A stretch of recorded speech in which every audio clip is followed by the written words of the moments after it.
Welcome to Business Reporter's Digital Economy Campaign. I'm Rachel Hicks. Converting information from a physical to a digital format, the original meaning of digitisation, is the launchpad of any corporate transformation journey today. It's instrumental to all the advancements we're witnessing and talk so much about, from mobile working, data analytics and omni-channel marketing. Thanks to development in intelligent capture and artificial intelligence, any unstructured data, such as invoices, prescriptions, contracts, can now be turned into structured data and, in turn, into actionable insights. Leveraging these insights can give an unprecedented boost to a company's competitive edge, and that's without even touching the huge financial efficiency gains and improvements to things like security. Increasingly, customers are demanding more touch-free or self-serve elements to their interactions with businesses or public sector organisations. Yet a surprisingly high number of businesses are still stuck in the paper-based world. Is the technology to transform inaccessible for them? Or is it more about the difficulties of adopting a digital mindset? Well, that's what we're going to discuss today with Tonna-Barthet, CEO of Kyocera.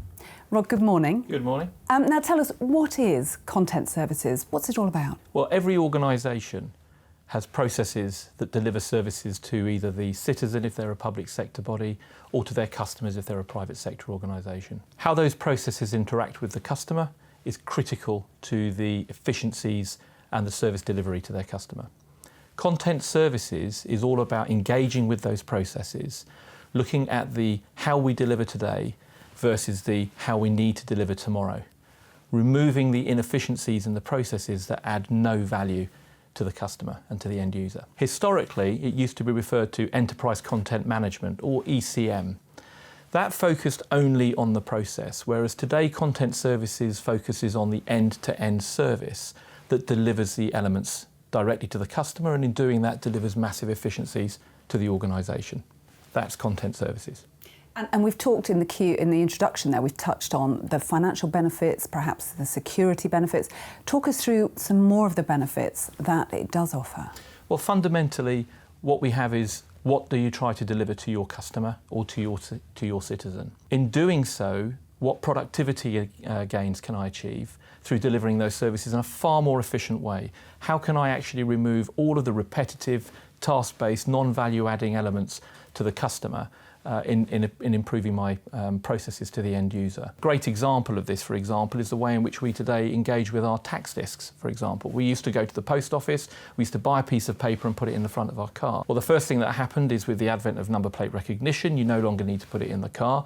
And then what they started to do was to bring together the systems and infrastructure that allowed you to say, I can link now my MOT certificate with my insurance certificate with actually my tax disc. So as a citizen today, I now simply just pay for my tax disc online. It links and checks everything for me, and it's done instantaneously. A great example of content services in action. So who should be considering taking this step? A common misconception is that certain organisations are applicable to this sort of service and other organisations are not. Any organisation that delivers anything to a customer or to a citizen should be considering what processes they undertake and how can they actually streamline those processes, and how can they move from slow, inaccurate, paper-based manual processes to bringing together what can be quite often disparate data sources into a single centre that allows you to access that information. If you're a large organisation, how can I then start to analyse the big data? If I'm a small organisation, how can I streamline and improve the services that I'm delivering to my customer far more efficiently? But if I'm a company that's got great processes, but a part of it's on paper, but it's worked brilliantly for years, what do you think people find most daunting about making that leap into digitising everything? Yeah, it's a good question. It's something we get asked all the time. The biggest issue is that you get the boil the ocean concern, i.e. I've got such big processes, I've got such legacy data systems, where on earth do I start? And our answer to that is start somewhere. That could be in the HR process, that could be in your accounts receivable process, it could be in parts of your sales process. But take a view in terms of, where do I think I can actually begin to analyse individual processes, and then from those processes look at how I'm currently producing them. Where they're very heavily paper-based, you can pretty much digitize most processes these days with the application of the right levels of software and the right levels of scanning, for example, if you're taking physical paper. And the use of technology like OCR, optical character recognition, where you can take even handwritten documentation, scan and turn that into data, and then from data focus on the workflow and how you can then manage that workflow through into far simpler processes. And of course, businesses are busy places. They're trying to run their business. So the idea of taking this on is going to be daunting. And quite rightly, you said, well, just start. Yeah. But where would a company like yours help with that transformation? I think the first stage is where are the pain points in an organisation's processes? Which are the issues? And quite often we find that the two key areas I think where most organisations like to start is either in their HR function or in their accounts receivable function or in other parts of their finance function. And where we assist is actually to start with the business analysis.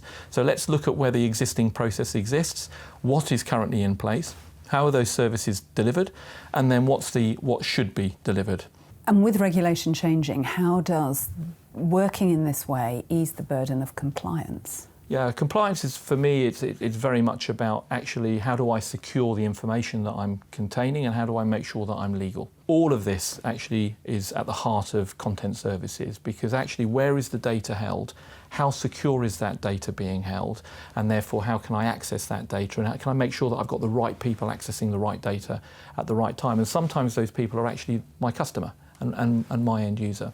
The application of content services allows you to analyse where data is stored. More often than not, it means that you can actually then bring all of that data through to a single place, ensure that it's completely secure, and that I can make sure that I'm delivering it to the people that should have access to it.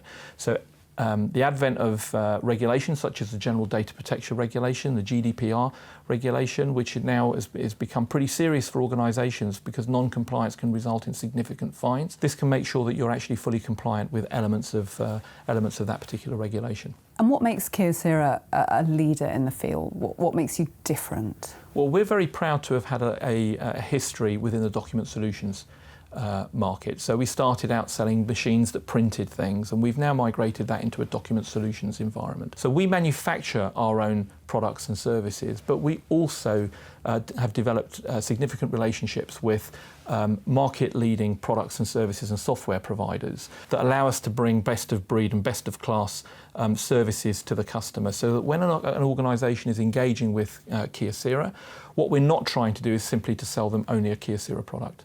We have business analysts that will identify what a process should look like, what it currently looks like, and then we build a bespoke solution to the customer. And here's the best bit. In more often than not situations, the return on investment that is made is very, very quick, because the actual cost change that can occur within an organisation through the deployment of a really good change to a process will more often than not more than pay for the investment that needs to be made in software and services and infrastructure to recover the costs of that and deliver really quick benefits back to the organisation in terms of productivity improvement and cost reduction. And you're making people's lives easier all the time, aren't you? We're making the employees' lives easier. Importantly, we're making the customers' lives easier. And from an organisation and a shareholder perspective, we're creating much greater value and longevity in the organisation. Because the one thing that we're all experiencing, the state of change of the technology that's being deployed in all of our lives every day, whether that's in personal lives or in business lives, is accelerating at an unprecedented pace. What's really critical is that organisations start to identify where can they actually not just follow the market, but how can they start to think about how can I lead the market and how can I start to adopt those new practices that will change our customers' interaction with us, and in doing so give us real competitive advantage. Thank you for joining us today. You're welcome, thank you.